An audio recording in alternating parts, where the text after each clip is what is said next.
રામ રામ સીતારામ જય શ્રી કૃષ્ણજી માતાજી ગોપાલજી ઠાકોરજી જલારામજી જિનેન્દ્રજી સ્વામિનારાયણ મહાદેવ હર હર હર મહાદેવ. કેમ છો? મોજમાં? તો વાંધો નહીં, મારા બાપલીએ બિલકુલ મોજમાં રહેવાનું. વાગ્યા છે સવારના 7:15 અને 7:15 વાગ્યામાં તમારા બધા લોકોનો ખૂબ ખૂબ આભાર. આભાર શું કામ એ આગળ વિડીયોમાં કહીશ, પછી કન્ટિન્યુ કરીએ ને પછી. અને બસ અહીંયા આપણે હવે મસ્ત મજાનો ગરમા ગરમ નાસ્તો તૈયાર થાય છે. એટલે કે નાસ્તામાં છે રોટલી અને ચા. આજે જય શ્રી કૃષ્ણ. તો ચલો પહેલાં ફટાફટ આપણે ચા પાણી નાસ્તો ને એ બધું કરી લઈએ. અને ત્યાં સુધી મેં તમને લોકોને થેન્ક યુ શું કામે કીધું એ તમારે વિચારવાનું છે.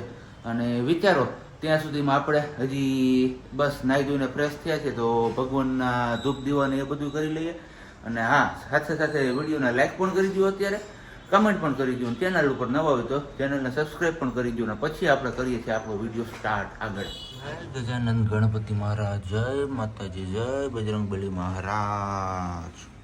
તો આપણે દીવાબત્તીને તો બધું કરી લીધું. હવે બસ ચા પાણી નાસ્તો ને બધું કરી લઈએ. અને પછી તમને લોકોને કીધું એમ કે તમને મેં થેન્ક યુ શું કામે કીધું એ તમારા લોકો સાથે શેર કરું. બરાબર ને? ગુડ મોર્નિંગ, જય શ્રી કૃષ્ણ. ગુડ મોર્નિંગ, જય શ્રી કૃષ્ણ. શું કે વરસાદ પાણી? બસ કાલે એવું મસ્ત મજાનું, પાછો આજે રહી ગયો. આજે બાજુ હાવ તડકો દેખાય છે અત્યારે. આજે ખુલ્લું થયું છે પાછો જોર કરે એવું હોય. જોઈએ શું થાય. પવન હશે તો નક્કી નહીં. પવન નથી બહાર ક્યાંય, તો જોર કરશે બપોર પછી. બસ આવે તો આપણે આજ તો નાવું છે હવા કઈ ને આમ મેલ કાઢી નાખો. ઉનાળામાં જેટલો રેડો છે ને એ બધો, કારણ કે ગરમીના હાવ એવા બાપુલી મરી ગયા ને તેની વાત ના પૂછો. અત્યારે થોડો થોડો વરસાદ આવે ને એમાંય ઠંડક તો થતી જ નથી. જરાક જમીનનો જે બફારો હોય ને એ બહાર નીકળે છે. એટલે અમુકનો ગરમીનો પ્રકોપ વધ્યો વરસાદ આવવા છતાં પણ. એકારે ધરો કરી દે ને વરસાદ પછી નહીં વાંધો આવે. હાલો તો હવે તમારે કોઈને ચા પાણી પીવો? હા છે ને, તમે થોડોક ચા પાણી પીવો. અત્યારે તમે જમતા હશો, ઠંડી ઠંડી છાશ પીતા હશો, તો આપણે ચા પાણી પી લઈએ. ચા પાણી બધું પીવાઈ ગયું ને. ગઈકાલે આપણે કામ ચીંધું હતું પણ એ કામ પાછું ભૂલાઈ ગયું. કયું કામ હતું એ? તો તમને કોઈને યાદ હોય ને, વિડીયો પ્રોપર જોયો હોય તો તમને ખ્યાલ હશે. તો ચલો ફટાફટ એ કામ છે ને નીચે કમેન્ટ બોક્સમાં કમેન્ટ કરી દો. અને બાકી આજનો સુવિચાર, હવે સુવિચાર એ કંઈક બહુ મસ્ત મજાનો છે. માણસના મનમાં અને ટાયરમાં હવા માપસર હોવી જોઈએ, નહીંતર અકસ્માત થવાનો સંભવ રહે છે. કારણ કે ટાયરમાં જો તમે વધારે હવા ભરી દો તો ગમે ત્યારે ફાટે. એવી જ રીતના સેમ માણસને એવું હોય કે હું આમ છું, હું તેમ છું, એવી વધારે હવા એમનામાં આવી જાય તો ક્યારે કોણ અડીને જતું રહે તો એ ખબર ના પડે. એટલે કે બંનેમાં હવા માપસર હોય ને એ સારું લાગે, નહીંતર પછી અકસ્માત થાય જ. આ બાબતે તમારે શું કેવું છે એ નીચે કમેન્ટમાં કમેન્ટ કરજો. બરોબર ને? એકદમ બરોબર. ઓવરડોઝ કોઈ પણ વસ્તુનો નહીં સારો. ઓવર કોન્ફિડન્સ પણ નથી સારો. એટલે માપમાં રહેવું સારું. એવું ફ્રી થઈને બધાય બેસી ગયા. અહીંયા 1, અહીંયા 2 અને હું 3 ને વાગ્યા કેટલા? 7:45. તો હવે બસ આપણે તો ઓફિસ જવાનો સમય થઈ ગયો છે. પણ કીધું સવારમાં મેં તમને લોકોને કીધું હતું કે થેન્ક યુ. શેનું? તો થેન્ક યુ એ માટે કે હમણાં છેલ્લા 2-3 દિવસથી આ વિડીયો એકદમ ડ્યુરેશન સાવ નાની આવે છતાં પણ તમે લોકો આટલો સપોર્ટ કરો છો, પ્રેમ ભાવ આપો છો. અને આની પહેલાં 2-3 દિવસ પહેલાં બહુ મોટા મોટા વિડીયોઝ આપણે અપલોડ કરતા હતા. પણ હમણાં પાછી સિચ્યુએશન કંઈક આપણી ચેન્જ થઈ ગઈ છે એટલે આપણે એટલા બધા મોટા વિડીયોઝ નથી બનાવી શકતા.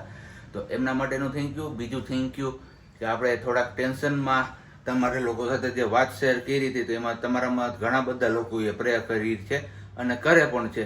તો એમના માટે પણ થેન્ક યુ. બસ આવો ને આવો પ્રેમ ભાવ સપોર્ટ તમે આપતા રહ્યો અમને, એટલે બસ કંઈ ના જોઈએ. શું કે સાચી વાત ને? એકદમ સાચી વાત.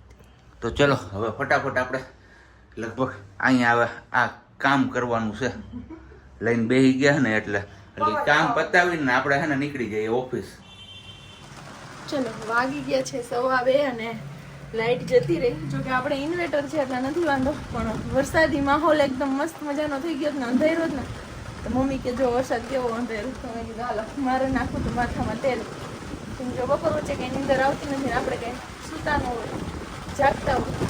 મમ્મી આજ વળી જાગતા હતા ને પવન પણ એટલો મસ્ત આવે છે.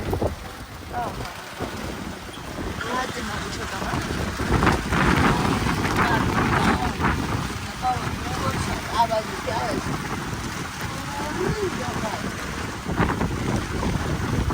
એકદમ શેરીમાં કોઈ નથી, કોણ છે બાબુ ઉપર. આજ કેટલા વાગ્યા જો 9:15 વાગ્યા આપણે ઓફિસથી ઘરે પૂગ્યા, કારણ કે વરસાદ જ મારા બાપુલી એટલો બધો પડ્યો આજ. લગભગ આજનો વરસાદ બધે છે. કમેન્ટ કરજો તમારા ગામમાં છે કે નહીં, કારણ કે ઓફિસ પાસે અમારે જે સબસ્ટેશન છે ને એની ઉપર વીજળી પડીની કડાકા ને ભડાકા ને તો કોઈ બાપલિયા હા ઘડીક તો કીધું હાલો હમણાં જો આ 2-3 કલાક ટકી ગયો ને આ વરસાદ તો હમણાં પાણી ને તહસ નહસ કરી દે. ને એવું સેમ હાલત અહીંયા પણ હતી ને. હે હા એ તો જો કે તમે અહીંયા આગળ વિડીયોમાં જોયું જ હશે, ક્લિપમાં. હજી તો આપણે ઘરે પી ગયા, આપણે કઈ હજી ચેક કર્યું નથી. નાની એવી જ્યારે શરૂઆત થઈ ને 2 હા. વાગે એ વાળો જ બતાવ્યો હતો. પછી પાછો જે 4 વાગ્યા પછી આસપાસ ચાલુ થયો ને, હા 3:30 આસપાસ, 4 નહીં પણ 2:45, 3:15, 3:30 આસપાસ હા એ વાળો નહોતો બતાવ્યો. સાચો એ વાળો વરસાદ આવ્યો હતો ને વીજળી એમાં થતી હતી. અને વીજળીમાં એવું થયું કે મમ્મી અહીં ગ્રીલ પકડીને ઊભા હતા અને મને કહે કે જોઈ કે કેવું વાદળું કે ચોટી ગયું છે. આમ તો જોઈ કે કેવું વાદળું છે એમ કરી એમ જોતા હતા ને ઊભો શેડો થયો ને કડાકો થયો. મમ્મી દોડીને ભાગ્યા અંદર ને દરવાજો ને બારી બંધ કર્યા. પછી ત્યારના બંધ હતા. એવું છે. Yes. બાકી બસ આજે આપણે ભોજનમાં પછી હવે કીધું કંઈ નક્કી હતું નહીં કેટલા વાગ્યા આવવામાં, એટલે મુલતવી રાખ્યું હતું રાંધવાનું. કીધું તમારે જે ખાવું બનાવી લેજો, હું જેવા ટાણે આવીશ એવા ટાણે જે કંઈ પણ મળશે એ લઈને આપણે આવતા રહેવું ને ખાઈ પી લેવું. તો લઈ આવ્યો છું આજે પંજાબી થાળી, જોઈએ છીએ હવે કેવી નીકળે છે. 130 રૂપિયાની છે. એમાં એક સબ્જી છે, પછી એક ઓલી હૈદરાબાદી બિરયાની છે, પછી 3 રોટલી છે ને 2 એક્સ્ટ્રા નખાવી ને એવું બધું કરાવ્યું છે. ને એવી રીતના 150 રૂપિયાની થાળી કરાવી. હવે જોઈએ અંદરથી હું નીકળે. નહીં હું રાણી બાદશાહ કે ગુલ્લો કે એકો દૂડી તીડી.